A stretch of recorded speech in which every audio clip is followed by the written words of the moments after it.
Ever wonder how our body grows? Well, the answer is the cell cycle. Human bodies reproduce their cells in order to create more of the same genetic material. However, each time a cell reproduces, the cell loses a small piece of its DNA. In order to prevent the loss of DNA, chromosomes contain extra bits of information on each end.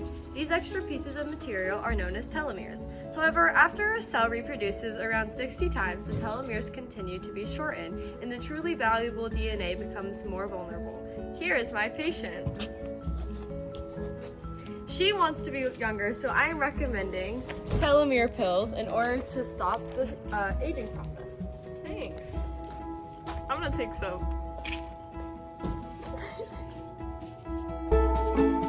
Wow, I feel younger already. Telomeres stop the aging process. And now, time for a quick commercial break. This just in. Cells, have you ever felt like you cannot continue dividing much longer? Like your time is almost up? Well, that's because of a certain thing called the Hayflick limit. In humans, us cells can only divide anywhere from 52 to 60 times.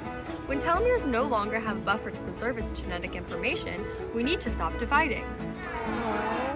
But it's okay! This helps us save the body from developing certain diseases such as cancer. So, when you feel like you've reached your limit, remember, stop reproducing. Hi y'all, on today's episode, we are in the wild savannah, and as you can see in the background, there's two wild humans. Looks like they're foraging for food, just living their best lives. Did y'all know that a little while ago, some people believe that our ancestors gained our common traits like our wonderful big brains and our ability to walk on our 2 feet from moving from the dark forest to the hot and sunny savannah?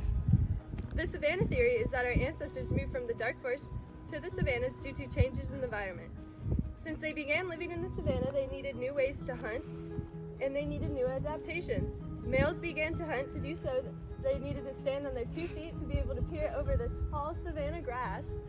And they also needed big brains to create new tools to hunt, to be able to hunt for like gazelles and zebras and things that run really fast. Also, under this hot savannah sun, our ancestors needed to lose our hair to be able to regulate the heat, you know. We can't be all big and hairy. But overall, this theory focuses on the males and the male evolution. They don't talk about women. Elaine Morgan was one of the few scientists who disagreed on the savannah theory. The theory she believed in was the theory of aquatic apes. Another evolutionary theory is the theory of aquatic apes. Although many people believe that humans have developed from the well-known monkey, there are many different theories that prove there is a more in-depth explanation of how humans have evolved. For one, humans have developed bipedalism, meaning that we use 2 feet to move around rather than all 4 limbs. Aquatic apes seem to evolve into bipedalism by maintaining an upright position so they could still breathe while diving deeper into the water. This would explain how humans lost their need for fur. By shedding off excess layers of hair, it would allow aquatic animals to swim faster. Finally, our downward-facing nostrils on our noses also assist with diving. Last visit before you give birth, have you considered water birthing yet? No, I haven't. Please tell me about it. Oh my god, you should really look into it. There's many benefits. Wow, I'm so glad you took my recommendation to give birth underwater, because my favorite part is pushing the person in. Water birthing has many advantages to conventional birthing practices. Babies born into water can actually hold their breath due to the mammalian diving reflex, so there's no chance of them drowning, and they have the ability to clean fecal matter off of their face before taking their first breath in order to avoid infection. Babies are also born much quicker when in water because the mother is able to relax more of her muscles when suspended in water.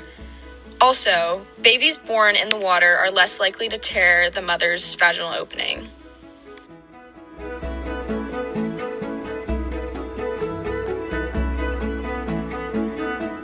I love water birth. Yeah, baby. Yeah. Baby, come here. Looks like our wild humans are in a little bit of a brawl. Oh my god.